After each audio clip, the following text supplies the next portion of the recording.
अनंत ब्रह्मांड की शक्ति है, कोटि कोटि ब्रह्मांड की शक्ति है। वो इतनी भयंकर ऊर्जा है, इतनी सॉलिड ऊर्जा है कि एक साधारण मनुष्य के शरीर में जब वो ऊर्जा उतरती है तो साधारण मनुष्य की हालत क्या होती है वो देखने लायक है। बहुत आसान है कह देना कि हम श्री महाविद्या की साधना करते हैं, लेकिन हम जैसे लोगों से पूछो कि जब वो महाविद्या शरीर में जागृत हुई थी और वो शक्तियां चक्रों में खुली थी, तब क्या पीड़ा और कैसी पीड़ा वो साधारण इंसान सहन ही नहीं कर सकता। संग्राम माने जी का प्रश्न है कि सफलता के लिए महाविद्या की साधना करने की इच्छा रखते हैं, इसके लिए मार्गदर्शन चाहते हैं। संग्राम जी, एक्चुअल महाविद्या जो ऊर्जा होती है, वो ऊर्जा जब हम अपने शरीर में इन्वोक करते हैं तो हमारे शरीर को उस स्थिति में लाना पड़ता है कि वो महाविद्या उस शरीर में एडजस्ट हो सके। वो पूरी तैयारी करनी पड़ती है महाविद्या की, क्योंकि उतनी बड़ी शक्ति जब हमारे शरीर के भीतर आएगी तो हमारी बॉडी उसको सहन तो करे। आप किसी भी महाविद्या को ले लो, श्री विद्या ले लो, महाकाली ले लो या मातंगी ले लो, बगलामुखी ले लो, आप और दूसरी तारा ले लो, ये महाविद्याएं इतनी पावरफुल होती हैं, इतनी शक्ति होती है इनमें कि जब साधक के शरीर में ये आती है तो साधक पूरा दब जाता है। वो साधक का अस्तित्व ही समझ नहीं आता कि साधक कहाँ गया, वो पूरी पसर जाती है उस पे। और उस समय अगर साधक को ना संभाला जाए तो साधक के जीवन खतरे में आ जाता है। इन महाविद्याओं की ऊर्जाओं को मैंने अनुभव किया है, ये सत्य बात है। आप यकीन मानिए, सबसे पहले मैंने बजरंगा की साधना की और बजरंगा ने जब आया और उसने बोला कि तू शक्ति का आवाहन कर, जब मैंने शक्ति का आवाहन किया तो बजरंगा ने उस शक्ति को थामा।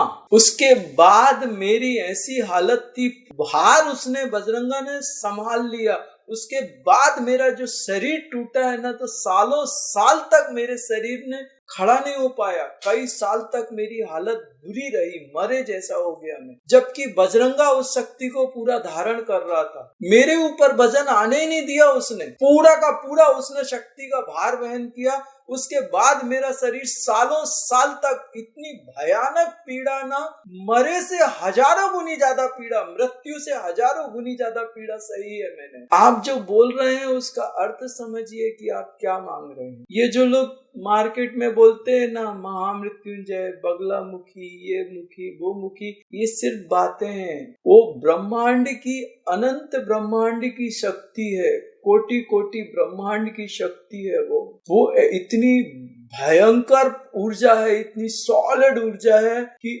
एक साधारण मनुष्य के शरीर में जब वो ऊर्जा उतरती है तो साधारण मनुष्य की हालत क्या होती है वो देखने लायक है। मैं आपको सत्य कहता हूँ, और मैंने बजरंगा की साधना ऐसे की जैसे मैंने, हमारे यहाँ अष्टांग योग में होता है सम दम नियम आसन आहार विहार ध्यान धारणा प्राणायाम समाधि। तो इसमें क्या होता है, इसमें एक धारणा होती है। धारणा होती है, कैसी होती है कि आप जिस देवता की साधना करते हो आप उसको गुरु के रूप में स्वीकार करते हो, आप उसे मित्र के रूप में स्वीकार करते हो, आप उसे देवता के रूप में स्वीकार करते हो, आप उसे पिता के रूप में स्वीकार करते हो, आप पत्नी के रूप में स्वीकार करते हो, आप पति के रूप में स्वीकार करते हो। मीरा ने भगवान कृष्ण को पति के रूप में माना। तो भावना, तो मेरी भावना, मैंने बजरंगा को मित्र रूप में आवाहन किया था शरीर पे। इतनी सॉलिड व्यवस्था, और मेरे गुरु भगवान इतने पावरफुल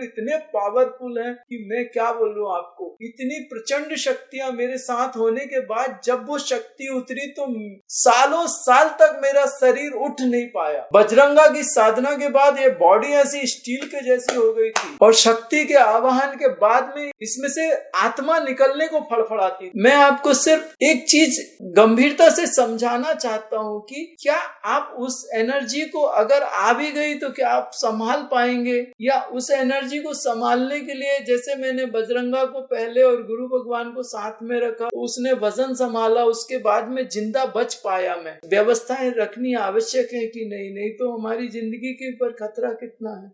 और उस समय मेरी उम्र एक अच्छी खासी उम्र थी जब ये मैंने ऊर्जाएं अपने शरीर में धारण की थी। अब तो मेरी उम्र भी कम कम हो गई है और आपकी भी उम्र आप देखो थोड़ी तो दिख रही है। तो इस उम्र में क्या आप उतनी ऊर्जा आपका शरीर संभाल पाएगा? हाँ, श्री विद्या वगैरह का क्या होता है, श्री विद्या आप आराम से शांति से लो तो चल जाता है। श्री विद्या की ऊर्जा चलती है थोड़ी बहुत क्योंकि वो सोर्सी है और उसको एक इंटेंसिटी से उतारा जाता है। जितना आपके लिए ओके है उतना उतारा जाता है क्योंकि श्री विद्या के साथ में सदाशिव होता है, वो उसका भार वहन करता है।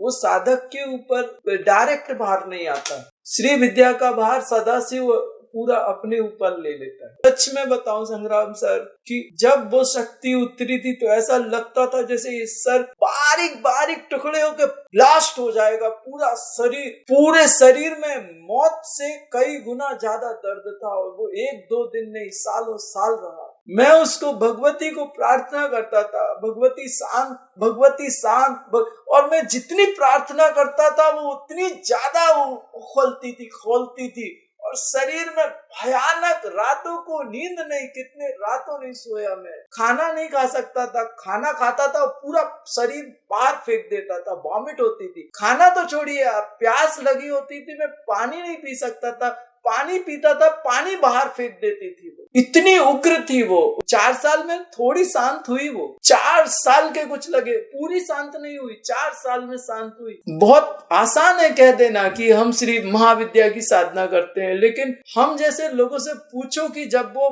महाविद्या शरीर में जागृत हुई थी और वो शक्तियां चक्रों में खुली थी तब क्या पीड़ा और कैसी पीड़ा वो साधारण इंसान सहन ही नहीं कर सकता। जब मैं बजरंगा की साधना करता था तब मैं सीधा बोलता था आजा हो जाए, ताल ठोक के कहता था बजरंगा से आजा हो जाए, बड़े बल्ले बल्ले दिखाता है। ऐसा आदमी मतलब टूट गया। सोचो आप, ऐसा आदमी टूट गया।